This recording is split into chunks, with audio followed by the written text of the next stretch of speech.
Hello বন্ধুরা, দেখুন ফুল মস্তান খাবার নিয়ে চলে আসলাম। একদম ভীষণ ভালো লাগবে। তার মানে খাসি, এর উপরে আর কোনো খাওয়া দাওয়া নেই, রেসিপি নেই। দেখুন কড়া বসিয়ে পেঁয়াজ দিলাম, আপনারা তো দেখলেন, লবণটাও দিয়ে দিলাম।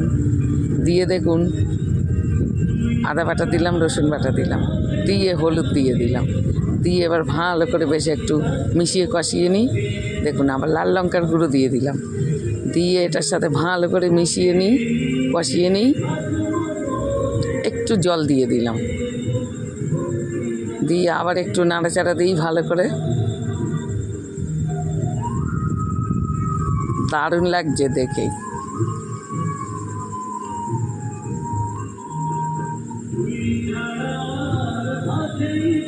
খাসিটা আমি সিদ্ধ করে রেখেছিলাম, সেটা আমি তুলে দিয়ে দিলাম। দেখুন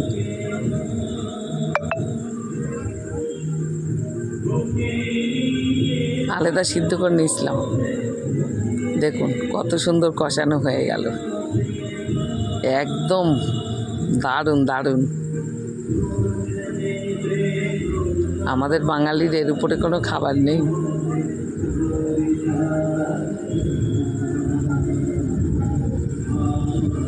মটন,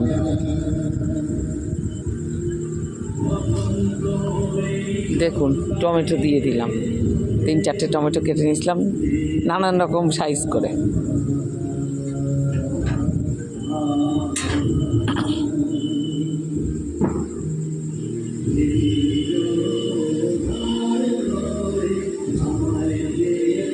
দারুণ হয়ে গেল কষাকষিটা।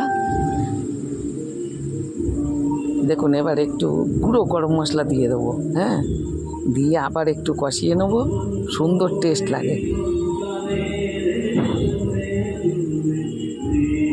দেখবেন, আপনারাও দিয়ে দেখবেন, সুন্দর একটা আলাদা এক্সট্রা গন্ধ বেরোয়, ভীষণ ভালো লাগে।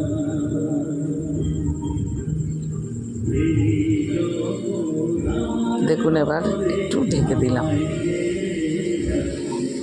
এবার আমি জলটা ফুটিয়ে নিয়েছি, সেই জলটা আমি ঢাকনাটা তুললাম, আপনাদের দেখাইনি। এবার আমি জলটা দিয়ে দেবো পরিমাণ মতন। দেখবেন আপনারা, সিদ্ধ তো খুব বেশি দিতে হবে না, মোটামুটি। পাশে আবার কালী পুজো হচ্ছে, বুঝলেন তো, আওয়াজটা চলে আসছে।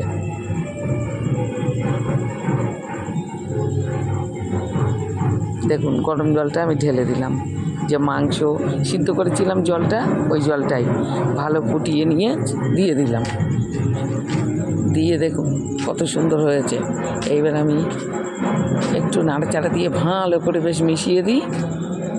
এইবার আমি একটু ঢেকে দেবো 15 মিনিট মতন। দেখুন 15 মিনিট হয়ে গেছে, আমি এবার তুললাম ঢাকনাটা। দেখুন কত সুন্দর হয়েছে। এবার আলুটা আমি দিয়ে দিলাম।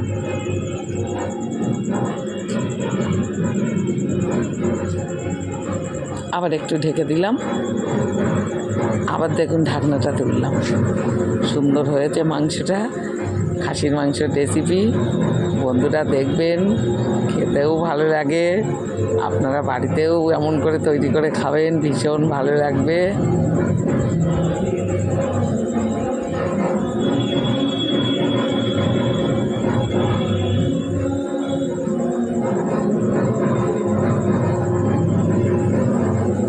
আবার একটু হালকা ঢেকে দেবো। দেখুন ঢাকনাটা তুলে ফেললাম, দারুণ হয়েছে। দেখুন কার কেমন খেতে ইচ্ছা করছে আমি জানি না, সবাই কমেন্টে লিখবেন, আর পারেন যদি চলে আসবেন, সবাইকে খাওয়াবো।